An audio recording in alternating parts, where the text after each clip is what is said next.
ಭಾರತ ಸಂಸ್ಕೃತಿ ಸಂಪ್ರದಾಯ ಪದ್ಧತಿಗಳ ನೆಲೆಬೀಡು. ಇಲ್ಲಿ ಒಂದೊಂದು ಆಚರಣೆಗೂ ನೂರಾರು ಅರ್ಥವಿದೆ. ಹಾಗೇ ಈಗ ಹೇಳಿ ಕೇಳಿ ಮಳೆಗಾಲ. ಇಂತಹ ಸಮಯದಲ್ಲಿ ಸಾಂಕ್ರಾಮಿಕ ರೋಗಗಳ ಕಾಟವೂ ಜಾಸ್ತಿ. ಇಂತಹ ರೋಗಗಳ ಬಾರದಂತೆ ಅಲ್ಲಿ ವಿಶೇಷ ಹಬ್ಬವನ್ನ ಮಾಡಲಾಗುತ್ತೆ.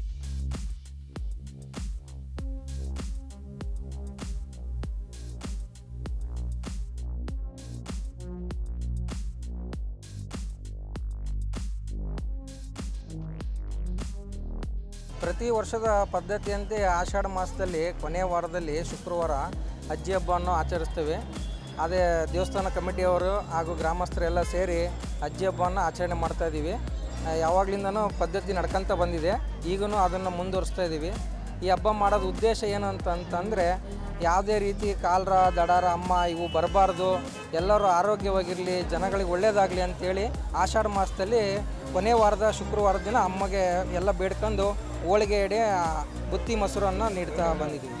ಇದು ಆಷಾಢ ಮಾಸ 2ನೇ ಶುಕ್ರವಾರದಿಂದ ಎಲ್ಲರಿಗೂ ಒಳ್ಳೆಯದಾಗಲಿ, ಮಳೆ ಬೆಳೆ ಚೆನ್ನಾಗಿರಲಿ, ಆರೋಗ್ಯ ದೃಷ್ಟಿ ಚೆನ್ನಾಗಿರಲಿ ಎಂದು ದನ ಕರುಗಳಿಂದ ಎಲ್ಲರಿಗೂ ಚೆನ್ನಾಗಿ ಒಳ್ಳೆಯದಾಗಲಿ ಅಂತ ಮಾಡ್ತಾರೆ ಆಷಾಢ ಮಾಸದಲ್ಲಿ.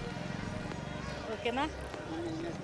ಈ ಹಬ್ಬನ ಯಾಕೆ ಆಚರಿಸ್ತೀವಿ ಅಂದರೆ ಸಣ್ಣ ಮಕ್ಕಳಿಗೆ ಹುಷಾರಿಲ್ಲಲ್ಲ, ಎಲ್ಲರಿಗೂ ಆರೋಗ್ಯ ಭಾಗ್ಯ ಕೊಡಲಿ ಅಂತ, ಮಳೆ ಬೆಳೆ ಚೆನ್ನಾಗಾಗಲಿ ಅಂತ, ಅದಕ್ಕೋಸ್ಕರ ನೀವು ಈ ಹಬ್ಬನ ಆಚರಿಸ್ತೀವಿ.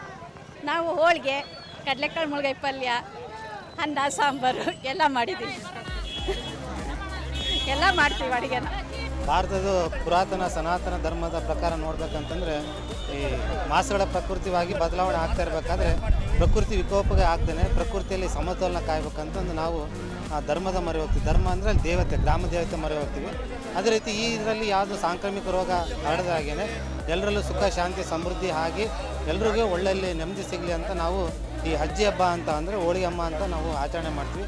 ಹಾಗಾಗಿ ಮನೆಯಲ್ಲಿ ಒಂಥರ ಹಬ್ಬ ವಾತಾವರಣ, ಹಾಗೆ ದೇವಸ್ಥಾನದಲ್ಲಿ ಸಹ ಹಬ್ಬ ವಾತಾವರಣ ಮಾಡಿಕೊಂಡು ದೇವರಿಗೆ ನಮ್ಮ ಭಕ್ತಿಯನ್ನು ಅರ್ಪಿಸಿ ನಮ್ಮ ಎಲ್ಲರನ್ನೂ ಕಷ್ಟಗಳಿಂದ ಪಾರು ಮಾಡಿ ಸುಖ ಶಾಂತಿ ಸಮೃದ್ಧಿ ಕೊಟ್ಟು ಕಾಪಾಡಲಿ, ಇಡೀ ಗ್ರಾಮ ಸಮಸ್ತ ಜನರನ್ನ ಕಾಪಾಡಲಿ ಅಂತ ನಾನು ಎಲ್ಲರನ್ನೂ ಕೇಳ್ಕೊಳ್ತೀನಿ. ಧನ್ಯವಾದ.